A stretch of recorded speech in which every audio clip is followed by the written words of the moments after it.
안녕하세요. 안녕하세요. 안녕하세요. 네, 반갑습니다. 네, 오늘 출연자분들 먼저 소개해드리겠습니다. 저 왼쪽부터 정겨운 정치평론가, 그리고 장윤선 정치전문기자님, 그 다음에 박원석 전 국회의원 모셨습니다. 안녕하세요. 네, 안녕하세요. 안녕하세요. 서로 인사 한 번만 나눠주세요. 아유, 안녕하세요. 예, 안녕하세요. 네.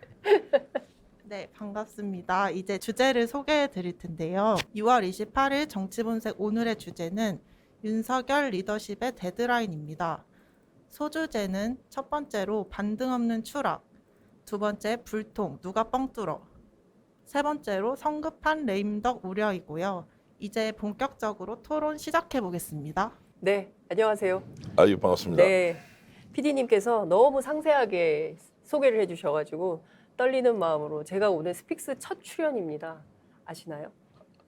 아니, 처음 봤을 때는 근데 좋은 네. 자리에 그러니까요. 앉으셨습니다. 가운데 이렇게 딱 앉혀주셔가지고 가뜩이나 얼굴도 큰데 얼굴이 더 크게 나와서 시청자 여러분들께서 조금 불편하시더라도 이해하시면서 그 봐주시면 말씀 좋을 것 하시니까 같습니다. 제 얼굴이 얼마나 큰지 제가 좀 뒤로 빠져야 되겠습니다. 저희 지금 자꾸 뒤로 이렇게. 가려는 네. 시청자 여러분들께서 함께 하시면서 재밌는 댓글 올려주시면 좋을 것 같아요. 사실 우리가 이제 소통이 제일 중요한 시대에 여전히 살고 있기 때문에 스픽스 말하는 만큼 또 세상의 변화를 이끌어낼 수 있으니까 좋은 변화를 기대하면서 토론 한번 시작해 보도록 하겠습니다. 첫 번째 주제가 반등 없는 추락입니다. 누구 얘기하는 걸까요? 전기환 평론가님? 뭐 역시 이제 윤석열 대통령 흔히문 없이 지금 뭐 지지율이 쭉쭉 빠지지 않습니까? 그러니까요. 어디까지 빠질지 모르겠는데 지금 뭐 원래 지지했던 분들은 조금 지켜보는 것 같습니다. 지난 주말에 제가 대구에 가서 네, 식당 하시는 분들께 좀 여쭤봤습니다. 대구는 뭐 강력한 지지 그러게요. 이제 청이 있습니다. 직접 민심 투어를 하셨군요. 뭐 밥 먹다 좀 물어봤습니다. 예. 그 어떠냐고 물어. 문재인 대통령 쫓아내고 나니까 이제 네. 윤석열 대통령 됐는데 기분 좋겠습니다 이렇게 하니까 뭐 문재인 나간 건 좋긴 하지만 점점점 이렇게 해요. 그 솔직히 어떻습니까? 지금 한 달 정도 지났는데 예. 윤석열 대통령 잘할 것 같습니까? 하니까 일단 지켜봐야 되겠대요. 보류. 예, 그러니까 대구처럼 보수색이 아주 짙은 지역에서조차 네. 윤석열 대통령이 당초 생각보다는 잘 못하는 것 같다는 우려를 하는데 그렇다고 해서 지지를 철회할 정도는 아니지만 상당 부분 지금 경계하고 있다. 이것은 지금 현재의 민심인 것 같습니다. 그렇군요. 박원석 의원님은 어떻게 보십니까? 지금 최근 한 40일 정도 지난 것 같은데요. 일단 여론조사 지표상의 지지율이 하락하는 것은 뭐 객관적인 네. 상황이니까. 근데 문제는 왜 이런 일이 집권 초기에 60일도 채 안 지나서 생기고 있는지 이걸 이제 위기의식을 느껴야 될 텐데 제가 보기에 일단 위기의식이 없는 것 같고 대통령 스스로. 뿐만 아니고 집권 여당 스스로도 네. 마찬가지고 보통 정권이 출범하면 초기에는 국민들이 기대감 많이 갖습니다. 그래서 뭐 지지율이 60% 70% 그렇죠. 막 이렇게 나오는 게 보통인데 이번은 두 가지 이유가 있는 것 같아요. 하나는 대선이 유례 없이 치열했기 때문에 그만큼 반대자들도 결집을 했고 또 윤석열 대통령 같은 경우에는 그 치열했던 대선에서 0.73%라는 아주 신승을 한 거잖아요. 그럼 칼날 위에 선 심정으로 국정 운영을 해야 되는데 그건 어쨌든 상대의 존재를 인정하고 또 상대와 대화를 통해서 국정을 풀어나가겠다는 더군다나 여소야대 아니겠어요? 그런 자세가 필요한데 이제 그런 자세가 없는 게 첫 번째 문제가 아닐까 싶고요. 두 번째로는 이 정부의 5년 동안의 국정 운영의 밑그림이 잘 안 보입니다. 뭐가 과연 국정 어젠다의 우선순위에 있는 건지.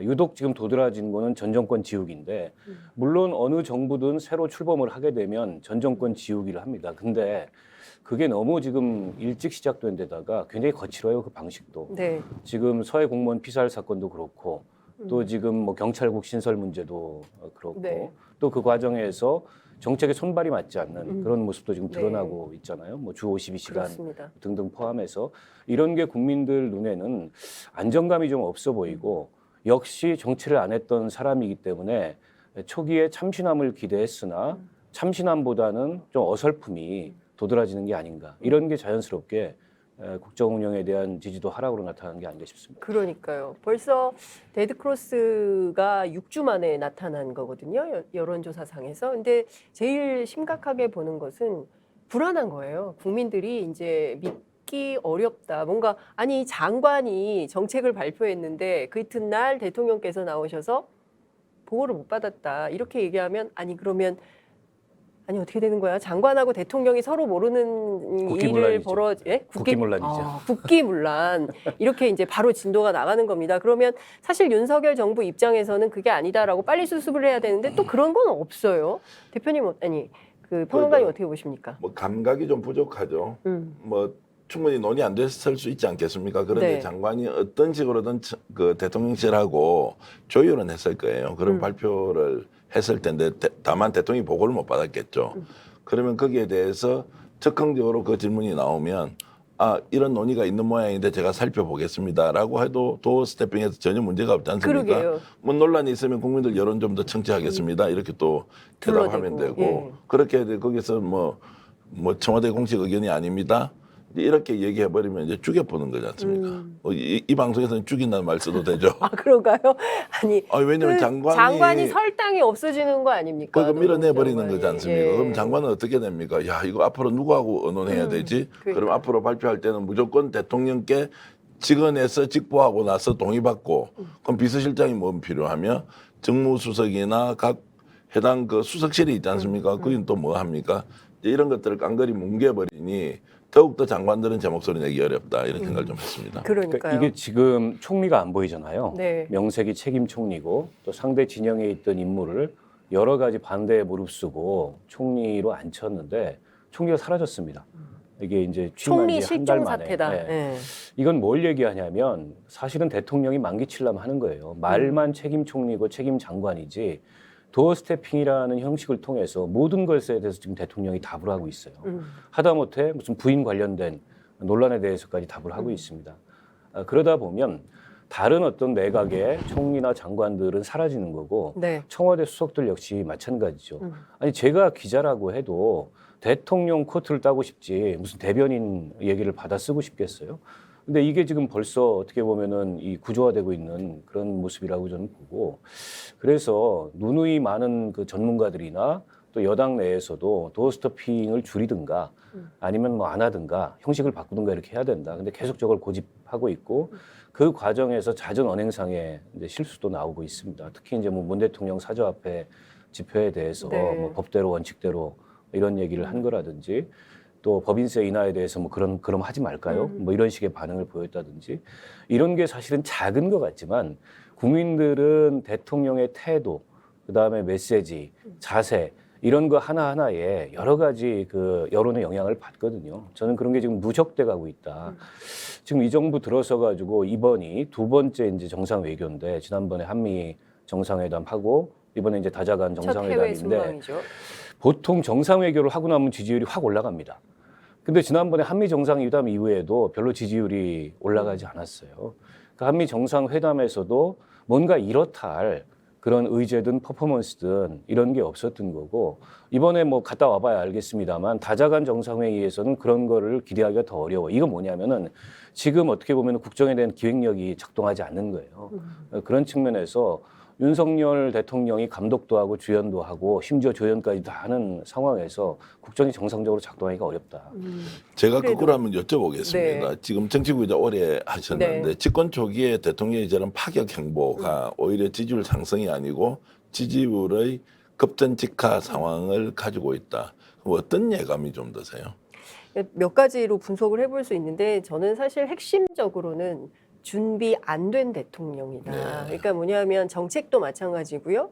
그리고 정무 능력도 그렇고요. 그리고 대통령이 다 할 필요가 없어요. 도스태핑을 통해서 뭐 국민들하고 굉장히 친밀한 대통령 이미지를 만들고 싶기는 하겠지만 거기에서 오히려 역효과가 나고 사고가 터지는 상황이 되는 겁니다. 그러면 사실 이거 줄여야 되거든요. 네. 근데 아무도 대통령한테 이거 줄여야 됩니다라고 직언하는 사람이 없는 겁니다. 그러니까 대통령실 안에 대통령 참모 중에 누군가는 아니옵니다. 이렇게 하시면 아니 됩니다라는 것을 명확하게 얘기할 수 있어야 되는데 지금 우리 윤석열 정부 안에는 그렇게 얘기하실 수 있는 분이 없는 거죠. 그러니까 오로지 대통령 중심으로 대통령이 하고 싶은 말 다 하면서 뭐 기자들이 질문이 쏟아질 땐 나는 그거 모르는데 이러면 굉장히 무책임해 보이는 거고요. 특히 저는 원전 문제와 관련해 굉장히 중요한 정책인데 문재인 정부가 그동안 바보짓 하느라고 원전 세일즈 제대로 못했다라는 투로 얘기를 하면서 동시에 무슨 얘기를 하냐면 안전에 대해서 관료주의적 태도를 버리라는 이제 메시지를 보낸단 네. 말이죠. 이런 거는 굉장히 심각한 겁니다. 왜냐하면 우리가 후쿠시마 사고 이후에 전 세계가 원전에 대해서 다시 생각하고 안전에 대해서는 아무리 지나쳐도 괜찮다라는 얘기를 전 세계적인 공감대가 있는 상황에서 대통령께서 저렇게 거의 안전 불감증을 조장하는 방식으로 대화를 하시면 국민들은 불안하고 지지율은 더 떨어질 수밖에 없는 것이죠. 그렇기 때문에 제가 보기에 제일 첫 번째 윤석열 정부 40일밖에 안 지났지만 제일 지금 당장 해야 될 것은 대통령실 안에 반대파를 만들어라.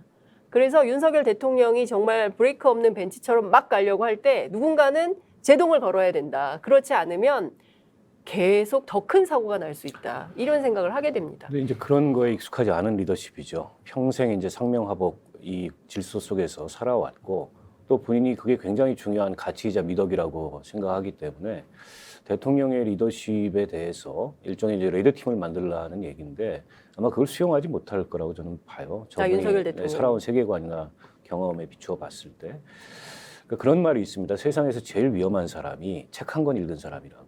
이게 무슨 얘기냐면 착한 것? 책 한 권 읽은 사람이 책 한 권. 읽은 제일 위험하다고. 뜨끔했습니다. 이게 이제 철학이나 어떤 세계관이나 노선이 정립되지 않은 어설픈 경향성, 그리고 숙성되지 않은 지식, 짧은 경험 이런 걸 가지고 세상을 다 안다는 듯한 태도가 가장 네. 위험한 거거든요.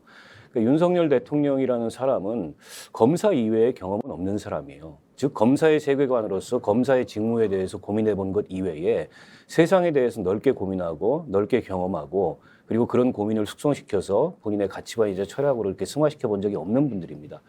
국민들이 정치권에 오래 있었던 사람들을 별로 신뢰하지 않는데 그럼에도 불구하고 정치권에 오래 있었던 사람들이 실수를 할 가능성이 적은 건 그런 과정이나 경험을 거쳤던 사람이에요.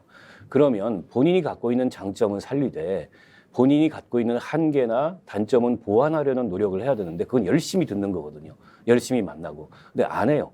어쨌든 본인이 갖고 있는 이른바 장점이라고 하는 복잡한 문제도 다 단순화시켜서 이렇게 이 분명하게 흑과 백을 가리고 단순하게 처리하는 그건 어떠면 빠른 의사결정을 가능케 하는 그런 훈련된 사고방식이나 훈련된 업무 태도일 수 있는데 그것만 유독 내세우고 그 기저에 있어야 될 좋은 귀를 가지고서 다양하게 국정에 필요한 여러 가지 요소들을 듣고 사람들을 만나서 본인의 단점을 보완하려는 노력이 없으니까 한계가 금방 저는 드러나고 있어서 제가 이제 굉장히 위험하다고 봐요. 네. 그러니까 이제 우리 장 기자님은 쓴소리 비서관이 있어야 된다는 네. 말씀. 그런데 있다 하더라도 대통령은 잘 받아들이지 않는 스타일일 것이라는 이제 박원석 의원 말씀인데요. 저는 전자의 경우는 이제 사람을 두면 되지 않겠습니까? 누군가가 이제 쓴소리를 하라고 직언하라고 당에서도 이제 보내고 대통령실에서 반영하라 압박을 넣으면 되는데 후자의 경우처럼 그런 얘기를 실제 대통령실 안에서 하는 분이 있는데도 대통령이 자기 스타일대로 저렇게 고집을 하면 이게 이제 보통 문제가 아니지 않습니까? 매우 심각한 거죠. 그럼 어떻게 됩니까? 그럼 이런 식으로 이제 직언도 받아들이지도 않고 좀 어제도 뭐 김정일 위원장도 쓴소리를 하면서 당과 오히려 대통령실을 좀 분리해서 경쟁 관계가 되든 뭐 이렇게 가야 된다는 이야기까지 했는데 네. 그럼 이렇게 계속 가면 어떻게 됩니까? 자연스럽게 저희가 두 번째 이슈로 넘어가야 되는 아, 상황이 예. 됐습니다. 불통 누가 뻥 뚫어 이 예, 얘기를 예. 해야 되는데요. 자연스럽게 연결이 좀 되는 것 같아요. 지금 우리 전계한 평론가께서 제기해 주신 이 이슈에 대해서 박원석 의원께서는 어떻게 보십니까? 그러니까 우리가 한번 기억을 돌이켜서 MB 정권 초기를 한번 생각해 보시죠. 그 이명박 대통령이라는 사람이 내가 해봐서 아는데 이런 스타일이에요. 그러니까 본인이 기업인으로서 이른바 이제 이 직장인 월급쟁이 신화를 일으키면서 현대에서 근무했던 이 경험을 가지고 국정 전반을 어떻게 보면 재단하고 그렇게 운영하려고 그랬어요. 그랬다가 미국산 쇠고기 수입 이 반대 촛불 시위에 딱 가로막히면서 취임 초기에 지지율이 거의 막 그 바닥으로 추락을 했습니다. 그때 국정 운영의 환경이 얼마나 좋았냐면 총선에서도 대승을 했지 않습니까? 압도적인 의석을 갖고 있었어요. 그럼에도 불구하고 그렇게 민심을 잃게 되니까 그 뒤에 바로 수습에 들어갑니다. 예를 들어서 뭐 홍준표 지금 대구시장이라든지 돌아가신 정두원 의원이라든지 이런 분들이 제 목소리를 내기 시작하면서 뭔가 이게 좀 균형감이나 안정감을 갖기 시작했어요. 초기에 완전히 내가 해봐서 아는데 여기에 그냥 방치하다가 이제 그런 경험으로 미뤄봤을 때 저는 윤석열 대통령도 그에 못지않은 스타일이거든요. 내가 해봐서 아는데 이런 스타일입니다. 때문에 중요한 건 이제 여당이나 혹은 청와대나 내각에서 누군가는 중심을 잡아야 된다. 쓴소리도 해야 되고 그 과정에서 불가피하다면 대통령과의 마찰이나 갈등도 감수를 할 수 있어야 돼요. 그런 용기가 필요한데 지금 보면 여당도 내각도 뭐 이 청와대 비서실도 전혀 어쨌든 그럴 만한 그런 사람이나 혹은 그럴 만한 세력이 지금 보이지 않아요. 특히 한심한 게 여당인데 여당이 지금 두 번 선거 승리한 이후에 대선 지방선거 승리한 이후에 일종의 이제 차기 당권을 둘러싼 이 권력 투쟁에 휩싸였잖아요. 그것도 매우 유치한 방식으로. 네. 이제 그렇다 보니까는 이 국정에 대해서 뭔가 이제 위기감을 느끼고 제대로 된 목소리를 내줄 만한 여권 전체 세력이 보이지 않는 거예요. 근데 이 시기가 조금만 더 지나가면 그리고 한두 가지 어쨌든 몇 가지 실수나 이런 거와 결합되면 레임덕이 달래 레임덕이 오는 게 아닙니다. 꼭 집권 후반기에 오라는 법이 없어요. MB 정권은 그게 집권 초반에 와가지고 그냥 끝까지 그렇게 정권이 갔거든요. 저는 그 점을 반면교사로 이 정권의 이 집권 세력들이 좀 돌아봤으면 좋겠다는 생각이에요. 근데 그 평론가님께서는 어떻게 생각하세요? 누가 그런 역할을 할 수 있을까요? 이제 국민들이 보기에는 그래서 누가 우리 윤석열 대통령을 제어할 수 있겠나?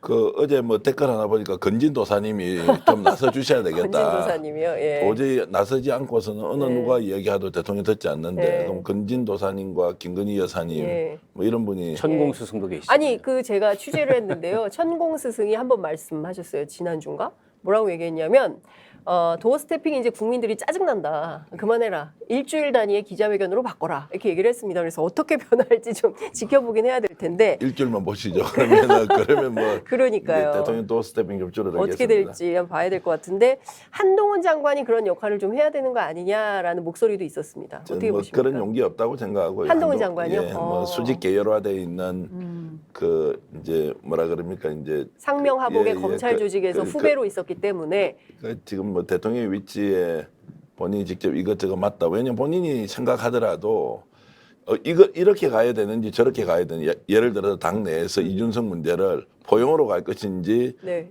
아니면 내치는 방향으로 갈지 한동훈 저 장관 판단하겠습니까? 그 야당과의 관계를 협치로 가는 것이 맞는지 아니면 법과 원칙대로 수사 계속해서 가는 게 맞는지 본인이 뭐가 맞는지 한동훈 장관 판단하겠습니까? 또 경제 문제는 그러면은 지금 이렇게 인플레이션이 심각한데 물가 잡는 방법 한동훈 장관이 알 수 있습니까? 아니 얼마 전에 경제 문제는 얘기하셨어요. 한동훈 장관. 아니 그러니까요. 그럼 이야기를 한번 해보라고요. 네. 저는 본인이 최소한 대통령한테 보고를 하거나 진언을 할 때는 명확하게 명암이 갈려서 이것은 A라는 안을 결정해야 됩니다. B는 아닙니다라고 하는 것은 맞을 수 있겠죠. 좁은 검찰 조직 안에서 어떤 사람이 뭐 검찰 개혁을 주도할 것인지 아닌지에 대한 판단은 사람 한 사람을 놓고 있으니까 OX지 않습니까? 그런데 익숙한 분이 이렇게 복잡 단안한 경제 문제에 대한 해법을 가지고 대통령에게 진언을 한다. 아마 본인에게 10가지 질문을 던지면 10가지 다 명확한 답을 못 할 수 있습니다. 다만 이렇게 하겠죠. 포괄적으로 보면 대통령 좀 믿고 가야 됩니다. 국민들 여론이 이렇습니다. 이런 정도 수준으로 정치가 될 것 같으면 누구나 정치할 수 있고 대통령 잘할 수 있죠. 그렇지 않지 않습니까? 저는 그런 면에서 네. 김종인 전 비대위원장 같은 분들이 황당한 얘기를 하고 돌아다닌다고 생각해요. 한동훈을 놓고서 뭐 별의 순간이 어쩌니 네. 이런 얘기를 한다는 건 저분이 뭐 킹메이커라는 걸 오래 해서 이제 그런 얘기를 하고 다니는지 모르겠지만은 제가 듣기에는 너무 어처구니 없는 얘기입니다. 그러니까 윤석열의 경험과 한동훈의 경험이 다른가요? 예를 들어서 한동훈 장관이 청문회 때 민주당의 그 부실한 청문위원들을 쫑코를 좀 주고 그다음에 입 바른 소리를 좀 했다 그래서 그 사람이 장차 이 여권의 그런 새로운 리더십 대안으로 떠오를 만한 그런 경험과 또 자질과 소양과 뭐 철학 비전 이런 걸 갖췄다? 저는 절대 그렇게 보지 않습니다.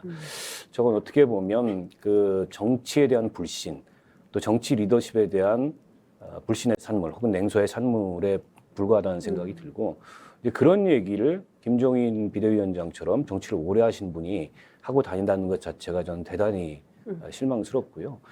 한동훈 장관을 내세워서 거기에 힘을 실어주고 하고자 하는 바는 명확합니다. 그거는 저는 이제 법치주의 확립이라는 미명 하에 이른바 이제 검찰 법무부를 통한 어떤 정치를 하겠다. 그게 윤석열 대통령이 가장 관심이 있는 분야고 경제에 대해서는 저분은 그런 철학을 갖고 있더라고요. 기업이 곧 국가다. 그 얘기는 뭐냐면 규제 완화, 뭐 또 이 세금이나 이런 걸 내세워서 기업의 무한정 어떤 자유를 내세워서 경제는 그들한테 맡기겠다라는 건데 그게 아마 초래할 결과는 굉장히 우리 사회의 지금 불평등의 양극화를 더 극심하게 만들 위험성이 있어서 대단히 위험한 발상이고요. 그리고 안보나 외교, 통일 여기에 대해서도 저는 식견이 거의 없는 것 같아요. 그 분야에 대해서는 그냥 다소 명목상의 강경론, 즉 문재인 정부하고는 반대로 남북 화해 평화 협력 정책과는 반대로 좀 긴장을 끌어올리는 그리고 한미 동맹에 다소는 맹목적으로 의존하는 그런 정책으로 갈 가능성이 높은데 그러면 이제 남는 거는 일종의 이제 이 법치의 이름을 빈 과거로 얘기하자면 이제 공안 통치 비슷한 이제 이런 통치 행태가 남을 가능성이 높아서 굉장히 걱정스럽죠. 근데 그 어떻게 보십니까? 저는 좀 이렇게 보거든요. 그러니까 공안 통치를 하려고 할 수 있죠.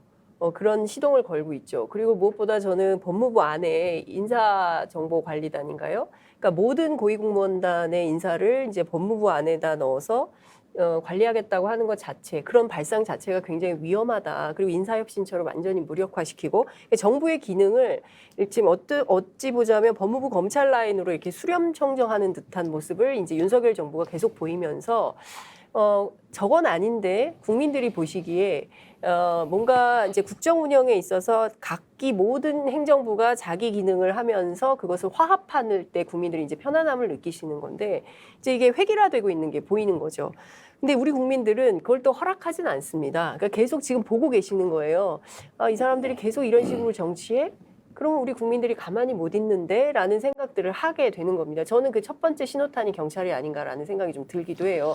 마음대로는 못하게 하겠다. 그런데 또 딱히 지금 이제 김창룡 청장 물러나고 지금 이제 그 리더가 실종되면서 어떻게 해야 되나 좀 망설이는 이런 단계에 와 있는 것은 아닌가 싶은데 어떻게 보십니까? 근데 저는 이제 그런 경찰 장악 시도가 그 윤석열 정부를 살게 하는 선택인지 죽이는 선택인지 이분들이 구분을 잘 못하는 것 같아요. 네. 선민의식 좋습니다. 뭐 똑똑한 사람들끼리 모여서 국가를 얼마든지 통제할 수 있다. 그러면은 이제 기초에는 법과 원칙이 있다. 뭐 좋습니다. 근데 법과 원칙이라는 게 누가 만든 겁니까? 검사들이 만든 게 아니지 않습니까? 판사들이 만든 게 아니지 않습니까? 이것은 국민들의 뜻을 모아서 국회에서 입법 과정을 통해서 법제화되어 있는 것이고 그것을 충실하게 집행하는 기능을 가진 일종의 사회적 기능의 한 요소로 검찰과 법원이 있는 거 아닙니까? 그럼 그렇죠. 그 위에는 국민이 있는 것이죠. 어떻게 해서 법과 이제 원칙이란 이름으로 국민을 통제할 수 있다는 겁니까? 그러니까 선민의식 자체가 잘못됐다는 거예요. 두 번째는 엘리트주의가 그러면 누가 보더라도 공명정대하게 이분들의 법 집행을 인정할 수 있느냐? 저는 전혀 그렇지 않다고 생각합니다. 자기들 입맛대로 지금 와서 막 말을 바꾸지 않습니까? 자기 스스로도 설명을 잘 못해요. 그러면 이제 이런 것들을 국민들이 믿느냐 안 믿느냐? 그러면 지금 검찰 뭐 좋다 장악하고 뭐 경찰 개혁한다는 이런 경찰 장악하고 나서 이게 오래 갈 수 있느냐? 못 간다는 거예요. 못 간다는 거예요. 그럼에도 불구하고 저거를 어제 이상민 장관 나와서 뭐 구구절절히 왜 해야 되는지 설명을 그것은 경찰 중립화를 시켜놓고도 얼마든지 통제가 가능한 거죠. 어떻게 경찰이 국민 위에서 자기 마음대로 놀 수 있습니까? 맞습니다. 그럼 국민의 민주적 통제에 의해서 움직이는 조직을 만들어 놓고 그것을 관리 감독하면 되는 것이지 왜 청와대가 행안부가 직접 나서서 장악해서 하는 것이 통제라고 생각하느냐. 그 완전히 잘못된 선민의식이다. 저런 선민의식은 왜곡된 엘리트주의로 가서 마지막에는 자기 스스로를 부러뜨리는 그런 촉매제 역할을 한다. 이렇게 저는 보고 있습니다. 자멸의 길로 갈 수 있다. 그렇습니다. 그 얘기를 조금 더 깊이 해보면 네. 그 선민의식이나 엘리트주의의 주체가 누구냐? 검사예요. 그렇기 때문에 저는 경찰에 저런 방식으로 손을 대고 있다고 생각을 합니다. 보통은 경찰을 청와대가 컨트롤하려고 그러면 인사권을 통해서 합니다. 경찰청장부터 시작해서 뭐 치안감이나 이런 중요한 자리에 자기 사람들을 자기 말 잘 들을 사람들을 심는 거죠. 근데 이건 그걸 넘어섰어요. 그걸 넘어서서 행안부에 경찰을 컨트롤할 수 있는 기구를 두겠다. 이게 이제 31년 만에 내무부 치안본부가 경찰국이라는 형태로 부활을 하는 건데 왜 저렇게까지 하는지를 골똘히 생각을 해봤는데 검경 수사권 조정에 그때 윤석열 당시 검찰총장 시절에 겉으로 어떤 태도를 취했는지 모르겠지만 상당수의 엘리트 검사들은 동의하지 않습니다. 경찰은 검사의 사법적 통제 하에 있어야 된다는 확고한 세계관을 갖고 있어요. 저는 그 세계관의 발현이라고 생각을 합니다. 때문에 가뜩이나 경찰이 이 권한이 많아졌는데 저거를 인사권 정도로 통제할 수 없다. 구조적으로 어쨌든 이 사법적 통제 하에 두겠다. 다만 그걸 갖다가 너무 티나게 다시 이제 검경 수사권 조정 거꾸로 돌리자 이렇게는 못 하잖아요. 이게 제도 개혁 문제이기 때문에 그걸 우회적인 방식으로 저 경찰청에 저 내무부에 저 행안부에 경찰국을 둬서 그걸 시도하는 거라고 보고 이번에 그 경찰 제도 개선위원회의 위원으로 참여했던 다수의 사람들이 법률가들이고 검사 출신들입니다. 그러니까 그분들의 세계관이 그대로 반영된 거고 그 이전에 윤석열 대통령의 세계관이 저는 그대로 반영된 거라고 보고 그래서 저거는 단지 경찰의 독립성, 뭐 경찰의 중립성을 침해하는 수준을 넘어서서 어떻게 보면 지금 검경 수사권 조정이라는 큰 틀에서 봤을 때 이 검찰 개혁 내지는 권력기관 개혁의 한 축이었죠. 그거를 역행하는 거기에 네. 역행하는 그런 이제 계약이라는 생각이 들고 결국 경찰 위에 법무부 있고 행안부 있고 행안부 위에 법무부 있고 그 위에 대통령이 있는 이런 구조를 만들려고 시도하는 게 아닌가 그런 느낌이 들고요. 당장에 그 경찰청장이 옷을 벗으니까 무슨 뭐 반기를 든 사람인 것처럼 대역죄를 저지른 사람인 것처럼 지금 반응을 하잖아요. 근데 사표수리 안 한다는 거 아닙니까? 검수완박에 대해서 검사들이 반기 들었을 때는 어떤 반응이었습니까? 왜 똑같은 현상에 대해서 저렇게 서로 다른 해석을 하는 거예요? 그것만 보더라도 검사는 그래도 되는 존재지만 경찰은 그래서는 안 되는 존재라고 보는 그런 시각이 확고하게 깔려 있는 거죠. 그렇죠. 그런 법과 검찰총장도 원칙을, 그러지 않았습니까? 본인이 검찰총장 시절에는 막 식물총장 만들고 있는 거 아니냐고 이제 추미애 장관을 향해서 했지만 대통령이 된 다음에 완전히 태도가 바뀌었죠. 그래서 사실은 이런 부분들을 이제 국민들이 보시면서 윤석열 대통령에 대해서 가지고 있었던 호감이나 정말 저분이 강직하게 검사로서 자기 임무를 충실하게 하는 그런 이미지였다면 이 좀 탈각화되는 과정에 있는 것 같습니다. 지지 여부를 떠나서 네. 그래도 좀 신선하게 잘할 것이라는 기대가 있었는데 지금은 아예 없어졌고요. 솔직히 말씀드리면 좀 밥맛이에요. 왜냐하면 검사 출신이 그러고 법과 원칙을 이야기하는 분이 앞뒤로 말 바꾸기를 해가지고 태연한 척 하는 거 있잖아요. 네. 좀 밥맛 아니에요? 예를 들어서 정치인 출신이 밥맛은 원래 좋습니다. 아 그래요?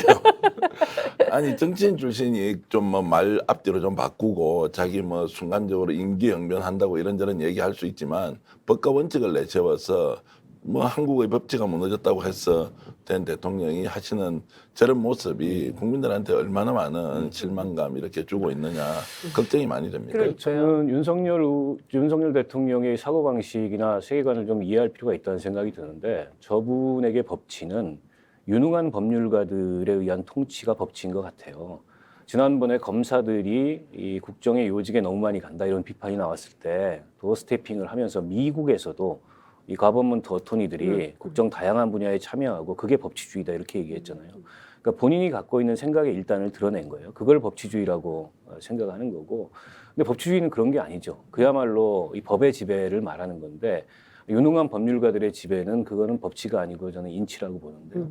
근데 그런 생각을 갖고 있기 때문에 계속 이게 이 국정에 이런 문제점으로 좀 투영되고 있다고 봅니다. 근데 이런 건 어떻게 보십니까? 사실 내가 대통령이 되겠다. 물론 이분 준비 기간이 굉장히 짧았지만 적어도 한 나라를 좀 그 국가 운영을 해보겠다라고 생각해서 나오신 분들은 정치 철학이 있어요. 그리고 이제 어떻게 국가를 운영하겠다라는 비전을 갖고 나오는데 윤석열 대통령은 어떻게 그 있다고 보십니까? 이제 저는 이제 리더십의 형태가 뭐 이제 미래지향형이나 아니면 현실 이제 지향형이나 아니면 이제 과거 뭐 또 회고형이냐 이런 게 있지 않습니까? 저는 이제 윤 대통령은 미래 문제에 대해서 깊이 고민하는 것보다 늘 우리 사회가 안고 있는 이런 복잡한 구조적 문제에 대해서 법과 원칙이 없기 때문에 나라가 이 모양 이 꼴이 됐다는 이런 전제가 좀 깔려 있었던 분 같아요. 그래서 법과 원칙만 제대로 세우면 나라가 제대로 갈 것이다 이렇게 했던 것 같은데 이제 그러다 보니까 준비가 너무 안 돼 있고 또 뭐 이분도 다독주의였다 그러더라고요. 학창 시절부터 그 검사 시절까지 여러 이제 다양한 분야의 책을 읽고 학습을 하면서 많이 이제 배우고 느꼈다고 이제 하는 얘기를 직접 제가 들었습니다. 그런데 막상 정치 현장에 와서 국정 운영을 해보니까 이제 스타일이 그대로 드러나 버리는 게 학습의 효과보다는 과거의 관성에 더욱더 젖어가지고 이제 통치 행위를 이제 하는 경향이 매우 강하다. 그리고 복잡한 갈등이 본인에 다가오지 않습니까? 운명처럼 받아들이지 않고 이걸 어떻게 하면은 내 처서법과 원칙으로 극복할 것인가 이렇게 해버리니 갈등이라는 것이 조정의 과정 없이 OX 게임으로 그냥 내치는 하나의 결론처럼 이제 되어버리니까 더욱더 한쪽으로 몰려서 나가는 건 아니냐 굉장히 이렇게. 위험한 리더십 아닙니까? 아니, 이제 그렇게 보고 있고 네. 그리고 지금 현재 여러 통로에서 지금 대통령께 이렇게 하면 안 된다는 이야기를 한다고 들었습니다. 그럼에도 불구하고 바뀌지 않는 걸로 봐서는 의사결정 구조의 공적 그 네트워크 체계가 좀 깨져 있었을 수도 있다. 지극히 사적 공간에서 의사결정을 한다. 그래서 저는 계속 느끼는 게 박근혜 정권 초기에 뭔가 이상하다. 청와대가 정상 작동이 안 된다. 왜 십상시들이 저렇게 나서고 있지? 문고리 3인방이 뭘 하지? 그때까지만 해도 최순실의 존재를 우리가 잘 몰랐어요. 몰랐죠. 몰랐거든요. 그런데 어느 날 최순실이라는 존재가 드러나면서 이게 스모킹건이 되면서 완전히 폭발하는 상황들이 온 것. 지금 대통령이 초기에 레임덕이 벌써 나오면서 이렇게 저렇게 불통으로 가고 있다는 것이 예감상 매우 좋지 않아서 빨리 경고를 좀 해줘야 한다 이런 네. 생각을 좀 하고 있습니다. 그게 이제 정치 세력에게 가장 큰 경고는 선거에서 지는 거죠. 근데 이제 대선 이기고 지방선거를 이겨놓으니까 이겼다기보다는 그냥 민주당이 진 거죠. 정확히 얘기하면. 그렇다 보니까 앞으로 2024년 총선 때까지 이렇다 할 선거가 없어요. 뭐 재보궐선거나 이런 게 나올 수 있겠지만은 그게 이제 국정 운영 전반을 되돌아보면서 어떤 성찰이나 경각심을 이끌어내는 그런 선거가 되기는 어렵다고 보고 향후 2년이 어떻게 보면 집권 세력 입장에서 굉장히 중요한 시간 아닙니까? 골든타임이에요. 나중에 이제 힘이 빠지고 나면 하고 싶어도 못하는 게 많은데 지금 향후 2년 동안의 국정 계획 또 국정 어젠다의 우선순위가 어디에 있는지 국민들이 모른다. 여당도 모르는 것 같다. 내각의 구성원들은 알까? 뭐 윤석열 대통령 본인은 알까? 이런 생각이 드는 거예요. 그런 아니, 근데 의문이 무엇을 하고 싶은 건지를 모르겠어요. 그런 의문이 점점 무슨 커지다 정책을 보니까 이 정권도 집권하는 것 자체가 목적이었지 정권을 획득하고 나서 이루고자 하는 그런 통치 비전이 없는 그런 정권이 되는 게 아닌가. 근데 이런 불안감이 굉장히 엄습하고요. 그거는 사실은 뭐 국민 전체에게 별로 좋지 않은 저는 신호가 오는 거라는 생각이 들고 근데 정치라는 건 늘 이제 이 상대방이 있는 게임이기 때문에 내가 잘 못해도 상대가 더 못하면 그런 대로 현상 유지가 가능하고 근데 내가 꼭 웬만큼 하느라고 하는데 상대가 더 잘해. 그러면 어느 순간 이제 입지가 불안해지고 이런 게 정치 아니겠습니까? 어떻게 보면 지금 문재인 정부 5년 국정 운영에 대한 이제 국민들의 심판 또 민주당의 대선 패배, 지방선거 패배 이후에 보이고 있는 여러 가지 난맥상 이런 것의 반사 이익에 겨우 이 정부가 매달려 있지 지금 출범한 지 한 2개월이 돼 가는데 그 사이에 스스로의 힘과 실력과 비전으로 득점한 건 없어 보인다. 근데 이게 계속 이렇게 반복이 되면 어느 순간인가는 저는 심판을 받을 수밖에 없다고 봐요. 그러니까 국민 불행 시대를 또 열게 된 것 같습니다. 그러니까 네. 앞서 말씀해 주신 대로 이 최순실 사태, 국정농단 사태를 겪으면서 우리 국민들이 얼마나 많은 슬픔과 분노를 가지고 촛불혁명을 했습니까? 광화문 광장에 정말 이렇게 서서 걸어 다닐 수 없을 만큼 이제 국민들이 많이 나와서 나라다운 나라를 만들자고 외쳤고 그 결과로 이제 문재인 정부가 탄생을 했지만 현실적으로 문재인 정부에 큰 기대를 걸었는데 이렇게 된 거예요. 결국에는 또 다시 그때 이 국민들이 박물관으로 보내야 된다고 했던 분들이 다시 와서 집권을 하는 이런 사태가 된 것이고 또 역사가 반복되는 것처럼 국민들이 불행한 이런 상황이 됐기 때문에 참 우리나라 역사가 참 슬프다고 해야 될까요? 어떻게 해야 될까요? 또 우리 국민들이 나서야 되나 이런 고민들을 하는 이런 상황이 됐는데 여하튼 저희가 세 번째 주제로 넘어가야 되는 상황이 됐습니다. 앞서 이제 레임덕 말씀을 해주셨는데 성급한 레임덕 이것은 우려인가 현실인가 이 얘기를 좀 해보려고 합니다. 자, 우리 평론가님께서 먼저 말씀을 저는 이제 해주시죠. 언론의 보도 행태를 최근에 좀 보면 윤석열 정부 이제 보통 이제 뭐 윤비어 증가라고 하지 않습니까? 네. 보수 언론조차도 그렇게 좀 하지 않는 것 같고 오히려 민주당 욕하다가 뭐 과거에도 그랬으니까 지금은 뭐 그렇게 욕할 것 정도 되느냐 그러면서 계속 그 윤석열 정부의 뭐 해명 아닌 해명, 변명 아닌 변명 정도 곁들여서 적극적으로 옹호하지 않고 그렇다고 적극적으로 비판도 하지 않는 이런 어중간한 스탠스를 취하고 있습니다. 저는 이제 그 장면을 좀 유심히 보고 있는 이유가 이미 윤석열 정부의 국정 운영 형태나 통치 스타일로서는 야, 이렇게 해서 5년 동안 안정적으로 갈 수 있겠나 괜히 윤석열 정부 잘한다고 박수 쳐놨다가 결국 부메랑 자기들이 다 맞을 수 있으니까 일단 경계 좀 하면서 보자. 이러면서 제가 알기로는 시그널을 계속 넣고 있다는 겁니다. 대통령실 쪽에. 근데 이 시그널이 들어가더라도 어느 누구도 용기 있게 대통령한테 보고를 못 하거나 설사 요만큼 보고는 하겠죠. 요만큼. 그러면 대통령은 됐다 이렇게 하고 자기 스타일대로 밀고 가는 이제 이런 반복적인 상황이 지난 한 40일 동안 계속 이어지고 있어서 보수 언론조차도 윤석열 정부의 성공을 막연하게 바라고 있지만 실제 성공하겠느냐 아니냐에 대해서 의문을 가지고 있다. 그러면 윤석열 대통령을 지지하지 않았던 사람들은 이미 다 빠져나와 버린 겁니다. 그러면 지지했던 사람들만 남아서 정권을 유지하거나 윤석열 정부를 계속 이제 뭐 서포트를 해줘야 하는데 그런 상황이 지속될 수 있겠느냐 이러면서 제가 언론의 요즘 태도를 좀 유심히 봤습니다. 그 언론 말씀을 하셔서 그런데 언론이 기대치가 낮죠. 보수 언론도 제가 보기에는 이렇게 논조를 보면 기대치가 낮은 것 많이 같아요. 바뀌었어요, 그리고. 근데 흔들지는 않아요. 사실은 만약 문재인 정부에서 경찰 인사와 관련해서 저렇게 2시간 만에 경찰 고위급 인사를 번복하는 사태가 왔다. 그러면 이제 배우가 누구냐부터 시작해가지고 언론들이 난리가 났을 겁니다. 또 52시간 문제 가지고서 대통령이 노동부 장관의 기자 브리핑을 뒤엎는 이런 상황이 오면 뭐 국정 난매상부터 시작해서 여러 가지 비판들이 따랐을 거고 또 대통령의 잦은 이제 실언이죠. 도스티핑 과정에서 이제 그런 문제도 그냥 넘어가지 않았을 텐데 이제 기대치는 높지 않으면서 그렇다고 본격적으로 비판의 날을 세우는 것도 아닌 말씀하신 대로 좀 어정쩡한 스탠스를 취하고 있는데 근데 과연 이제 오래 참겠냐 언론들도 이게 계속 반복되다 보면 그에 대해서 이제 피로도가 굉장히 높아지고 그러면 이제 본격적인 어떤 비판이나 흔들기가 저는 시작될 수 있다고 보고요. 물론 이제 보수 언론들은 보수 정권에 관대합니다.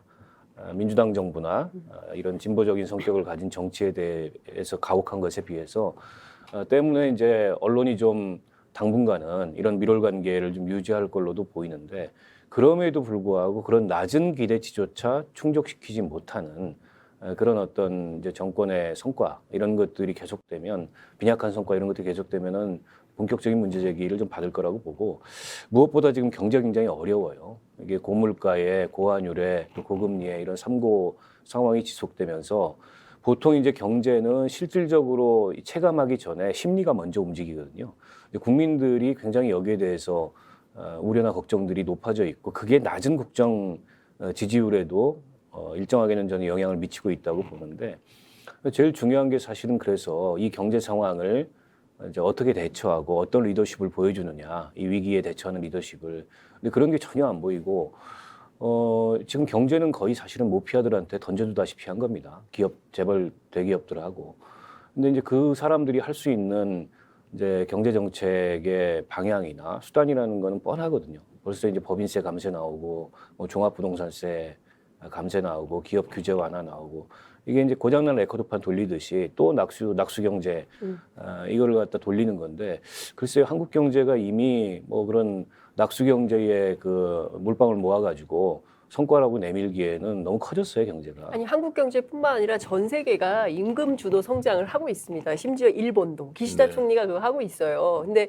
우리만 다시 트리클 다운으로 다시 돌아가려고 하는 건데 이렇게 과거로 돌리니까 이제 해외 언론들이 뭐라고 쓰냐면 한국에 트럼프가 나왔다 이런 비판을 하고 있는 겁니다. 그러니까 외교 문제 지금 이제 스페인에 가서 나토는 또 왜 가셨을까 싶긴 한데 어쨌든 초청을 받았고 뭐 이러니까 갔는데 가서 이제 다자 외교에서 성과를 내면 참 좋겠지만 혹여라도 뭐 우크라이나 뭐 군사 지원 문제라든가 뭐 한일 관계에서라든가 혹여라도 외교적으로 정말 어떻게 수습 불가능한 수준의 문제가 생기면 이건 정말 우리 국민들이 감당할 수 없는 지경까지 가버리는 게 아닐까라는 우려가 계속 커지는 것 같은데 어떻게 보십니까 평론가님께서는? 제가 보기에는 핵심은 경제에서 터지지 않을까 싶습니다. 특히 언론도 언론의 윤석열 정부 봐주기가 경제 문제가 계속 이렇게 안 좋은 방향으로 가면 버틸 수 있을까? 그러니까 이제 최순실은 결국 비선 실세가 이제 박근혜 정부의 스모킹 건이 됐지 않습니까? 네. 저는 뭐 윤석열 정부에는 그런 사람이 없다고 생각을 하고요. 오히려 저는 경제 문제, 지금 이제 말씀하셨듯이 고환율, 고물가, 그다음에 고금리 이런 것 때문에 이제 사실 저도 요즘 뭐 빚 때문에 죽겠어요. 금리 계속 올라가니까 이걸 어떻게 이제 감당을 좀 해야 되는데, 근데 그게 뭐 이제 정부가 무엇이라고 이 문제를 해결해 주겠습니까? 시장에 이제 작동되는 원리가 있으니까. 다만 정부는 뭔가 통제를 해서 조치를 취하겠다는 희망은 좀 있어야 이 상황을 좀 극복하기가 쉬운데, 이번에 이제 이복현 뭐 금융감독원장이 나와서 은행이 이자 장사한다고 막 호통을 쳤습니다. 그리고 일주일이 지났어요. 은행에서 아무 얘기도 없습니다. 은행 말 안 듣지 않습니까? 아니 그러니까 왜 간섭이야 이런 이제 분위기가 나오는데, 그러면 그렇죠. 그 뒤에 후속 조치를 뭘 해야 되는데 말만 해놓고 아무것도 없는데, 그럼 은행이 자발적으로 움직여야 된다. 이제 심지어 은행에서 아마도 보도 자료를 내는 건지 아니면 언론에서 좀 보도해 주기를 바라는 건지 이제 나오는 게, 아니 관치금융도 아니고 은행에서 자율적으로 결정하는 거를 왜 국가가 관여하느냐, 이렇게 돼버리면 거꾸로 돌리는 것인데, 뭐 이렇게 이제 반발을 하니까 국민들은 한편으로 은행에서 금리를 좀 낮춰줬으면 좋겠는데, 은행에서는 왜 국가가 간섭이라고 하는데 이복현 금감원장은 그 주제는 게 간섭한 것처럼 돼 있단 말이에요. 그러면 그것도 국민들에게는 약간의 사이다 발언이었으면 이것이 은행에서 0.01%라도 금리를 좀 낮춰주는 후속 조치가 있어야 이게 뭐가 바뀌고 있다는 건데, 선언만 있고 실제 행동은 아무것도 없으니 야, 이게 뭐냐. 근데 이런 것들이 쌓이겠죠. 유가 문제 마찬가지고 지금 물가 문제 마찬가지고 뭐 이런 것들이 계속 터지면 결국 어느 순간에 폭발할 수 있다, 이렇게 저는 보고 있습니다. 그러니까 특히 기름값이 이제 너무 비싼데 뭐 담합 조사한다고는 하는데 정유사에 대해서도 이렇다 할 조치를 못 하고 있는 것 같아요. 그러니까 실제로 허풍은 좀 센데 되는 게 없다. 윤석열 정부가 말은 세게 하는데 실제로 정책적 변화를 이끌어내지는 못하는 것 같다. 이런 우려가 있는 것 같습니다. 그러니까 뭐 아직 초기니까 정책 성과가 본격적으로 나타나기에는 이른 시기이기 때문에 지켜는 봐야 되겠죠. 다만 정책 성과는 그냥 우연히 재수 좋게 걸려드는 게 아니고 어떤 의제 설정을 하고 국정 운영의 방향을 어떻게 설정하느냐에 따라서 그게 성과가 될 수도 있고 패착이 될 수도 있고 이런 건데, 이 정부는 의제 설정 자체가 안 보여요. 그러니까 뚜렷하게 보이는 건 하나는 법치를 확립하겠다. 이것 이외에 이렇다 할 의제 설정이 없습니다. 경제와 관련해서는 각종 규제 완화하고 감세하겠다. 이거 이외에 없어요. 근데 대한민국 경제가 그런 단순한 해법으로 지금 이 경기가 살아나거나 지금 이제 위기를 돌파할 수 있는 이런 상황이 아니거든요. 그보다 훨씬 더 복잡하고, 또 이미 이제 이 글로벌 경제 한가운데 들어가 있기 때문에 우리 국내 경제 외에 대외적인 변수라는 것도 상당히 중요하게 고려해야 되는데, 그런 걸 헤쳐나갈 만한 대통령의 리더십 같은 게 있느냐. 이게 아무리 경제 관료들이 경험도 많고 또 경제 지식도 많고 난다긴다 하더라도 결국에는 이 집권하고 있는 세력이 대통령을 중심으로 한 어떤 철학과 어떤 정책 방향을 설정하느냐에 따라서 관료들은 거기에 따라서 움직일 수밖에 없는 거거든요. 그거를 송두리째 맡긴다면 이제 대한민국 경제는 뭐 과거와 같은 그런 방식으로 돌아가는 거예요. 지금 벌써 조짐이 나타나고 있듯이.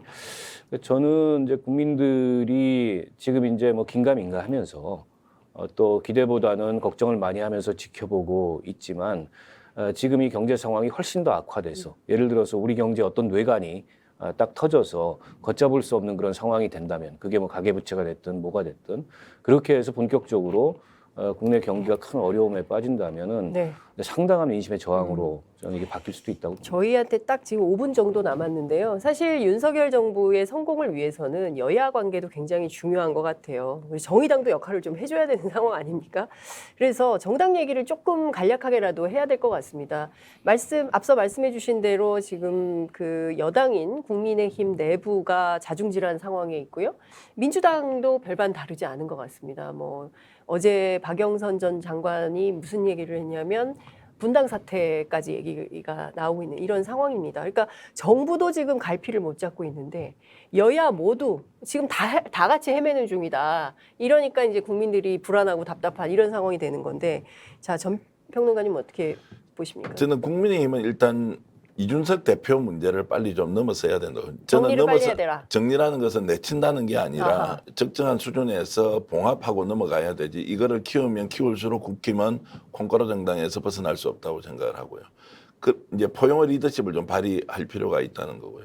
또 2년 뒤에 총선이 있는데 지금 공천권 이야기한다고 우리 국민들 정서로 보면 2년 뒤에 있을 일 오늘 어떤 결판이 난다고 그대로 따라가서 찍습니까? 내일 일도 모릅니다. 아니 그 일주일 전에도 다 뒤집어질 수 있는데 그때 가서 잘하면 되지. 지금 이 문제 가지고 공천권이다 아니다고 하는 거는 오히려 2년 뒤에 총선 문제가 아니라 지금 현재 당 주도권 문제가 싸우는 거죠. 꼴불 사납고 그리고 윤석열 정부 도움이 전혀 안 되는 이제 이런 상황으로 보면 국힘이 무엇보다도 윤석열 정부와 손을 잡고 야당과 협치를 해야 되는데 그 협치라는 것은 한다고 해서 바로 성과가 나오는 게 아니지 않습니까? 아까 여러 차례 말씀드렸지만 결국 국민의 심리를 좀 안정을 시켜주는 것은 정치가 좀 안정돼 있고 여야가 협의해서 합의하는 부분은 신속하게 추진한다 이런 것만 보여주면 되는데 이것을 어떻게 야당이 알아서 해가지고 와라 이건 뭐 있을 수 없는 일 아닙니까? 그러면 결국 국힘이 그런 걸 가지고 해야 되는데 답답한 것은 당위에는 저희들도 얘기할 게 없다는 겁니다. 실력은 도저히 안 되는 사람들이어서 그냥 갈기갈기 찢어먹고 살고 있는데 이걸 좀 넘어서서 통합의 리더십으로 하는 것 외에는 다른 답이 없습니다. 외에는 또 줄 수 없는 이런 현실이 좀 안타깝다 이런 말씀드리겠습니다. 네. 전직 국회의원으로서 지금 내일 모레가 재연절인데 원구성 협상도 못 하고 있어요. 뭐 한동안 이런 상황이 좀 되겠죠. 아직도요. 계속. 지금 뭐 지난번에 민주당에서 법사위원장 주겠다 여러 가지 조건을 달아서 국민의힘에서는 안 받겠다. 지금 계속 이제 평행선을 달리고 있는데 아니 원구성 협상은 어떻게든 뭐 될 거라고 봅니다. 다만 이제 원구성이 된다 그래서 과연 협치가 살아나고 정치가 정상화되겠는가 그 기대를 하기에는 좀 굉장히 어렵다고 보고 조금 이제 큰 틀에서 보면은 저는 이제 우리 정치가 이른바 이제 진영화된 이 정치 논리가 너무 심각해지고 구조화되면서 뭐랄까요 이게 정치가 너무 생산성이 떨어집니다. 그래서 지금 있는 이 양당제가 갖고 있는 이 한계가 기존에도 있었지만 그게 이 진영 정치와 더불어서 훨씬 더 커진 것 같아요. 이제는 정당 내부에 어떻게 보면은 좀 상식적이고 합리적인 어떤 토론과 의사결정을 불가능하게 만드는 수준까지 이 정치 수준이 가버린 거 아닌가. 결국에는 이 양당 정치 이외의 대안이 근본적으로는 좀 나와야 된다라는 생각이 들고 물론 이제 과거의 진보정당이나 이런 데들이 그런 대안으로서 한때 주목을 받았습니다만 지금 뭐 정의당의 처지도 그렇고 진보정치 전체가 지금 굉장히 어려운 처지에 놓여 있기 때문에 단기간에 그걸 기대하기도 어렵고 만약 이대로 여당은 여당대로 여당다운 그런 리더십이나 어떤 통합력을 발휘하지 못하고 국정에 대한 책임감을 발휘하지 못하고 계속 저런 식의 난맥상을 보이고 민주당은 민주당대로 의석은 굉장히 많은데 집권 기간에 보였던 한계, 뭐 그 이상의 한계를 보인다면 저는 결국 이 양당 정치의 어떤 파열음이나 붕괴 이런 것들이 어느 측면에선가는 어느 시점에선가 올 거다 이렇게 봅니다. 자, 오늘 저희가 셋이죠. 세 분이 처음으로 한번 합을 맞춰서 얘기를 해봤는데 시청자 여러분들께서 어떻게 보셨는지 모르겠습니다. 저도 처음이라서 재미있으셨나요? 네, 재미있으셨다면 댓글로 응원을 많이 올려주시기 바랍니다. 윤석열 정부의 성공을 모든 국민들이 바라고 있습니다. 꼭 성공하는 정부가 되어야 된다고 생각을 하는데 그 길로 가는데 상당히 많은 험로가 예상이 되고 있기 때문에 이제 저희 같은 사람들이 나와서 계속 쓴소리를 하고 있는데요. 오늘 토론에서도 미스터 쓴소리가 반드시 필요하다. 그리고 대통령께서는 귀를 열고 그런 쓴소리를 많이 들으시고 정책적 변화를 꾀하시라. 그렇지 않는다면 얼마 안 가서 스스로 자멸의 길에 빠질 수 있다는 경고가 나왔습니다. 오늘 방송 잘 재밌게 마무리되면 좋을 것 같고요. 두 분도 다음에 다시 또 꼭 뵐 수 있기를 기대하면서 오늘 마무리하겠습니다. 고맙습니다. 감사합니다. 고맙습니다.